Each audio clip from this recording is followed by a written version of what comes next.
বন্দুকধারী গুলিতে আহত স্লোভাকিয়ার প্রধানমন্ত্রী রবার্ট ফিকোর সফল অস্ত্রোপচার হয়েছে, তবে তার শারীরিক অবস্থা এখনও আশঙ্কাজনক বলে জানিয়েছে দেশটির প্রতিরক্ষা মন্ত্রী রবার্ট কালিনাক। এর আগে বুধবার স্থানীয় সময় বিকালে স্লোভাকিয়ার উত্তর পূর্বাঞ্চলীয় শহর হ্যান্ডলুভায় একটি সরকারি বৈঠকে অংশ নিয়ে বেরিয়ে যাওয়ার সময় তাকে গুলি করা হয়। তাকে লক্ষ্য করে 4টি গুলি করা হয় বলে জানিয়েছে বার্তা সংস্থা রয়টার্স। এ ঘটনায় সন্দেহভাজন বন্দুকধারীকে আটক করেছে পুলিশ। স্থানীয় গণমাধ্যম জানিয়েছে ৭১ বছর বয়সী আক্রমণকারী একজন লেখক এবং রাজনৈতিক কর্মী। গুলি করার পর তিনি ঘটনাস্থলেই সরকারের নীতি এবং গণমাধ্যম সম্পর্কিত সরকারি গৃহীত সিদ্ধান্তের সমালোচনা করতে থাকেন, এমনটা জানিয়েছে একাধিক স্থানীয় সংবাদ মাধ্যম। এদিকে এ ঘটনার নিন্দা জানিয়েছে রাশিয়া, পোল্যান্ড, এস্তোনিয়া, ইউক্রেন সহ বিভিন্ন দেশের সরকার প্রধান।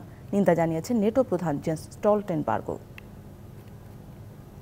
নগদে ৫০০ টাকা বা তার বেশি পেমেন্টে পেতে পারেন ঢাকায় জমিসহ ২০ কোটি টাকার পুরস্কার।